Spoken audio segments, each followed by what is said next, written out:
నమస్కారం, welcome to జనం కోసం జర్నలిజం న్యూస్. హనుమకొండ జిల్లా షాయంపేట మండలం కాట్రపల్లి గ్రామానికి చెందిన బొమ్మకంటి పద్మ కుమారస్వామి నిరుపేద కుటుంబం, రెక్కాడితే కాని డొక్కాడని నిరుపేద కుటుంబం. ప్రభుత్వ నిరుపేదలకు ఇందిరమ్మ ఇల్లు ఇస్తున్న నేపథ్యంలో నిరుపేదలమైన తమకు స్థానిక ఎమ్మెల్యే గండ్ర సత్యనారాయణరావు దృష్టికి తీసుకెళ్తే విచారణ చేసి ఇందిరమ్మ ఇల్లు ఇవ్వాలని ఆదేశించారని, కానీ స్థానికంగా ఉన్న నాయకులు డబ్బులు అడుగుతున్నారని ఆరోపించింది. 50,000 డిమాండ్ చేయడంతో ఇవ్వలేమని చెప్పిన పద్మకు ఇందిరమ్మ ఇల్లు రాలేదని వాపోయింది.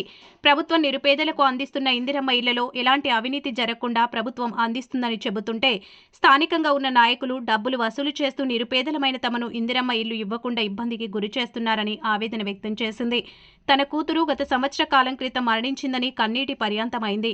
రేకుల షెడ్డులో కవర్ పెట్టుకుని జీవిస్తున్నామని స్థానిక ఎమ్మెల్యే అధికారులు దయచేసి తమకు ఇల్లు ఇప్పించాలని వేడుకుంటుంది.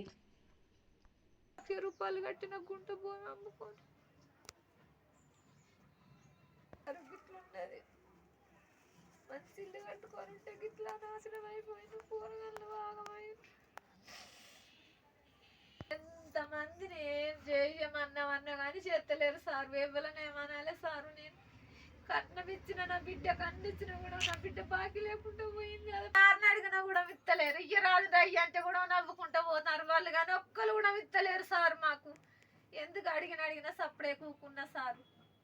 వేరేట అయినప్పుడు నేను 24 గంటలు పనికి పోతాం. మాకు గుంట భూమి కూడా లేదు సార్. మాకు ఏం లేదు, మేము చేసుకొని తింటే బతుకుతాం సార్. అవి కోపను బియ్యం అత్తనే తింటాం. కోతులు ఇటు ఇటు వస్తాయి, అటు వెళ్తాయి సార్. ఇటు కొడతా అంటే అటు వెళ్తాయి. మొత్తం ఇంటి మీదనే ఉంటాయి కోతులు, మందలకి వచ్చి. బెడ్రూమ్ ఇప్పియాలి ఎమ్మెల్యే గారు, బాంచలు సార్ గారు కోసం మమ్మీ పిజ్జా తరపు తీసుకున్నది. ఆమెకు డబ్బులు వెళ్ళకుంటే కూడా నెలకు అక్కడిక్కడ బాధపడి కూడా పెట్టినాం సార్. తులం బంగారం ఉంటే అది వేరే కాడ కుదబెట్టి కూడా తెచ్చి 1,00,000 రూపాయలు అయితే కట్టిన. గుంట భూమి వేరే కాడ ఉంటే అది కూడా అమ్మి కట్టిన ఆమెకు.